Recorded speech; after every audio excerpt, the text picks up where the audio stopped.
kasi maliligo kami ngayon doon sa ilog ngayon. Ayan, kasi masarap po maligo yun doon sa ilog dahil mainit. So, kailangan namin maligo. So, yan.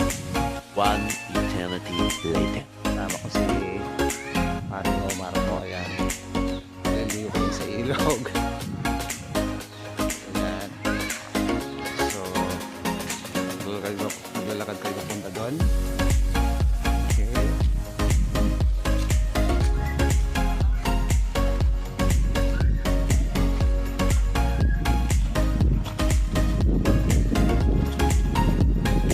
Ayan guys, nakita nyo yan, taliban ng palay.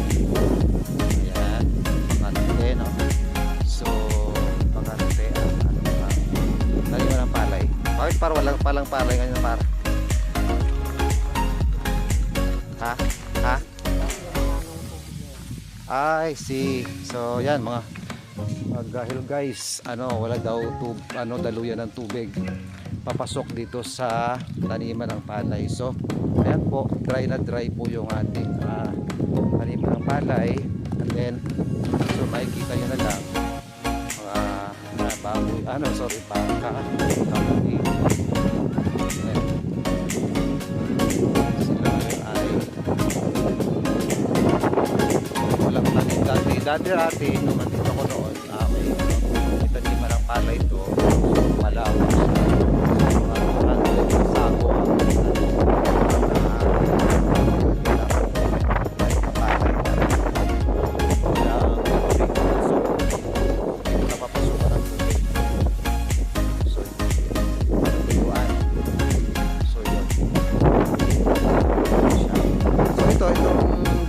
nilalakaran namin punta dito sa ilog, no? Kung saan ay yung tao dito sa baryo mas gusto nilang dito sila sa ilog maliligo, maglalaba upang isang lakaran na lang, ligo, tapos maglalaba ka, then tapos laba, banlaw agad. So bilis ang tawag nito pag maglalaban nila. And then minsan yung mga tao rito pag sila yung maglalaba, of course dala sila ng baon, maghapon sila sa ilog, no? So yan guys, nakikita nyo maganda yung tanawin, ilog. 1 hour later. Guys, so ito na, malapit na kami rito. Yan. So ito, yung yan ay irrigation, no? Irrigation ay daluyan ng tubig sa tawag ito, taniman ng palay, makapasok po yung tubig. So ito na po yung ilog. Yan. Ito kayo maliligo, no? Yan, sinara nila. Yan, nakita nyo guys. Wow, mahal. Saan tayo dadaan? Ito to. Para ito, ay saan tayo dadaan? May daanan dyan? Wala, dito paro. Doon na lang tayo.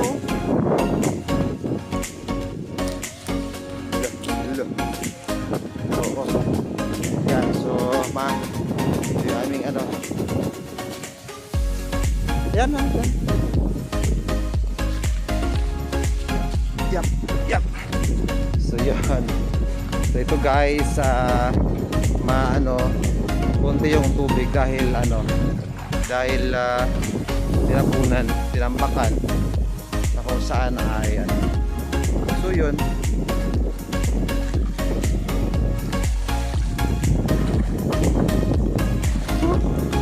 Malakas ang hangin.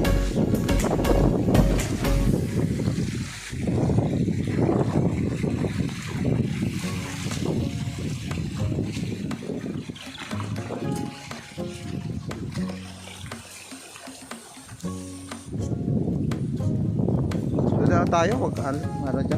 Baka may linta dyan.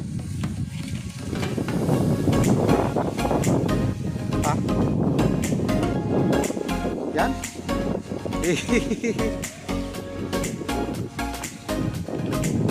Ayan guys, so yun. Ayan.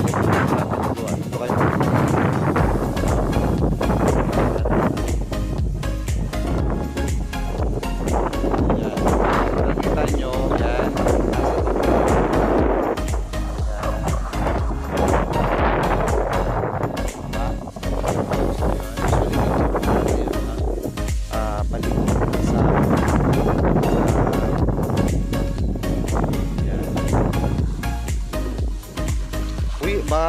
Malalim na pala dyan.